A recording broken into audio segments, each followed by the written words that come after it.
Hi students, in this session I am going to explain you about second part of unit 4, that is a classical free electron theory of conductors. In this second part we have only three topics. Number 1 is a Drude-Lorentz theory or classical theory. Number 2, quantum theory of electron, and number 3, Fermi Dirac distribution law. Okay, now first of all we will discuss about the very first one, that is classical theory of electron. Okay, this classical theory of electron is explained by the scientist Drude and Lorentz. According to their name, this theory is also called as Drude-Lorentz theory of electron. In the examination, paper setters will ask explain about the conductivity of conductors based on the Drude and Lorentz theory, or directly they may also ask explain classical theory of electron. What are the merits and the demerits of this theory? Explained like this. Okay, to derive equation for the conductivity of metals or conductors, first of all we need to consider a conductor. It is a conductor.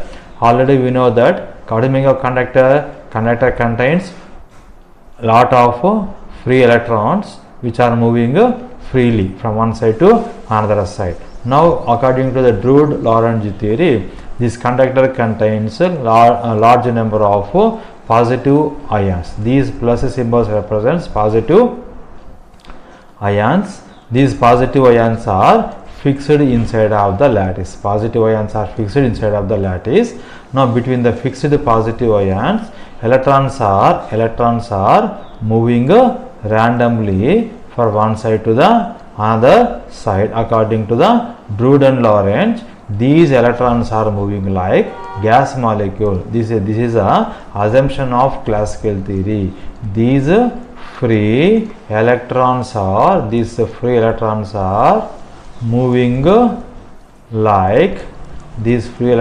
moving like gaseous atom. So according to this assumption, they explained about the conductivity of conductors or metals. So they are utilizing the concept of kinetic theory of gases to this classical theory. So according to the kinetic theory of gases, we are writing this expression 3/2 kBT is equal to 1/2 mv square. This 1/2 mv square represents kinetic energy of the electrons. Now in this expression, left hand side is 2, right hand side 2 will going to cancel.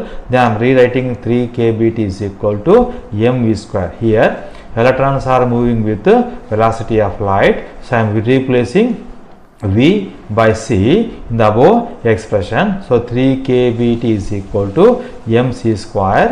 Write equation for the C is equal to root of 3 kBT by m. Now in this expression, kB is known as Boltzmann constant, T is a temperature in Kelvin, m is a mass of the electron. Let us consider it is a equation number 1.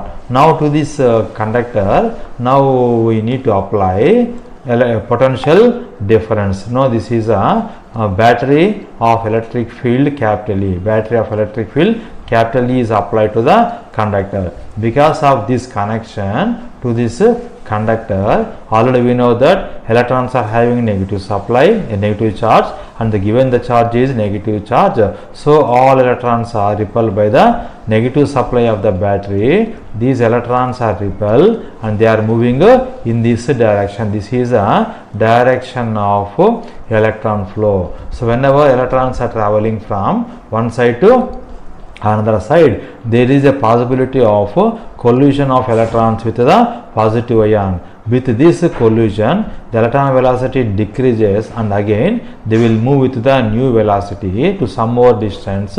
Like this, I am going to consider two continuous collisions taken by the one electron. During these two continuous collision, the average velocity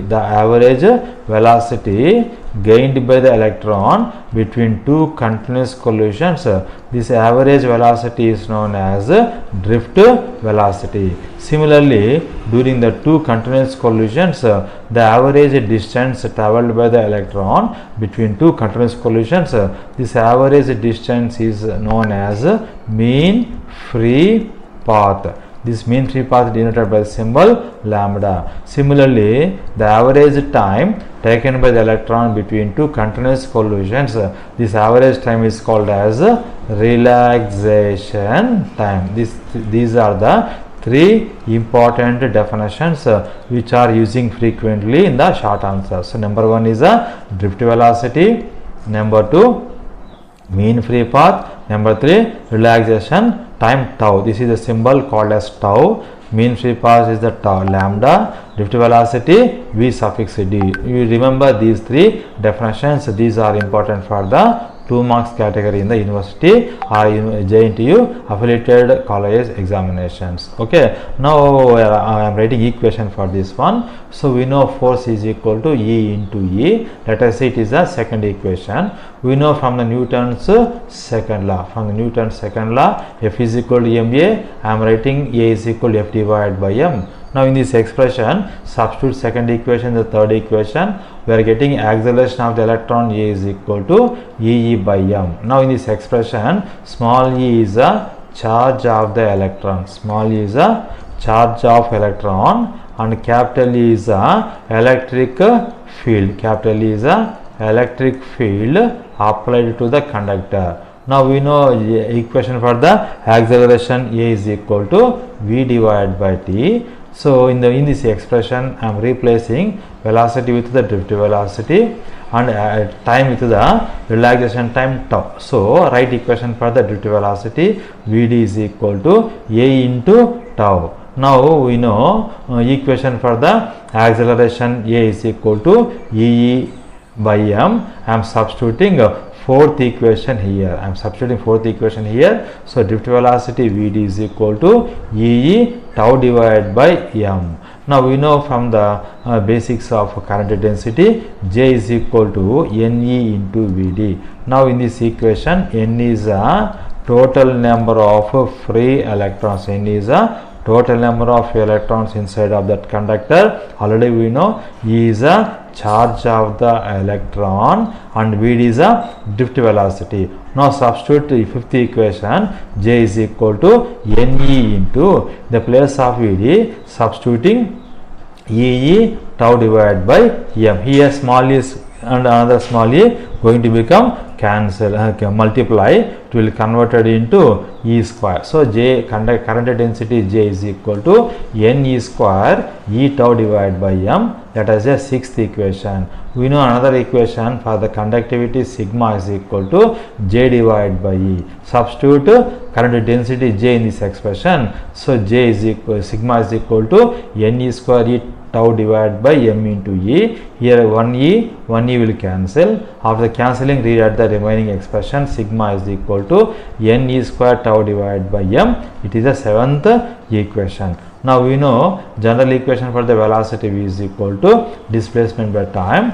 Now in this equation, in the place of displacement I am using mean free path, the place of time I am using the relaxation time tau. Now V is equal to C. Now replace all the terms here, V by C, T divided by tau and S divided by lambda, and rewrite this expression like this, C is equal to lambda divided by tau. Now write equation for the time tau is equal to lambda divided by C. Let us say it is the eighth equation. Now substitute tau in the seventh equation. So sigma is equal to Ne square by m into, in the place of tau I am using lambda divided by C. Now already we know from the kinetic theory of gases, we derived equation for the velocity of electron according to kinetic theory, that is equal to first equation, that is the root of 3 k beta by m. Now in this expression, so in the place of C I am using root of 3 k beta by m. Here we are having m here, so this m again in the form of root m into root m. 1m root m, another term will cancel. So after rewriting this expression, it is written in the form of Ne square lambda divided by root of 3 k bt by 3 k bt into m. This is the expression for the conductivity of electrons according to the classical theory. Now we know definition for the resistivity. Reciprocal of conductivity is called as resistivity. Rho is equal to reciprocal that I am writing here, root of 3k bt divided by n e square lambda. Now if we see this equation carefully, this equation, m is the mass of the electron, constant, kb is a Boltzmann constant, it is also constant, n is the number of electrons, it is also constant, e is a charge of the electron, it is also constant, lambda is a mean free path, it is also constant. So in this expression, m Boltzmann constant, n, e, lambda all are constants. This equation can also be written in the form of rho proportional to root of capital T only. Now this is a conclusion we got from the classical theory. Now this classical theory will give some merits and demerits. What are the merits? Classical theory explains about the electrical conductivity and resistivity of the metals, and also this theory successfully derived relationship between the resistivity, conductivity and temperature based on the assumption that electrons are moving like gas molecule. Then this classical theory also used to verify Ohm's law. We know that Ohm's law V is equal to IR. It is also used to verify thermal conductivity of metals. These are the advantages or merits of the classical theory. Coming to the drawbacks or demerits, the very first drawback is classical theory unable to explain about the specific heat of metals and susceptibility of the metal. This is a major drawback of the classical theory. Second drawback is this theory cannot explain about the conductivity of conductors, insulators and semiconductors. It explains only conductivity of conductors only. This is a failure theory. Why? Because it cannot explain about the behavior of semiconductors and insulators. So this is a drawback of classical theory. The last one is, according to the classical theory, we proved that rho proportional to root to T only, but experimentally rho proportional to T only. These are the three main drawbacks of classical theory. So to overcome the classical theory drawbacks, another theory come into picture, which is called as quantum theory of electron. It is proposed by the scientist Sommerfeld. So in order to receive the next further class, you have to subscribe my channel and click the bell icon. We will get the notifications regularly. Okay, so if you are like this presentation, share the information to your friends. It will be very useful. Thank you.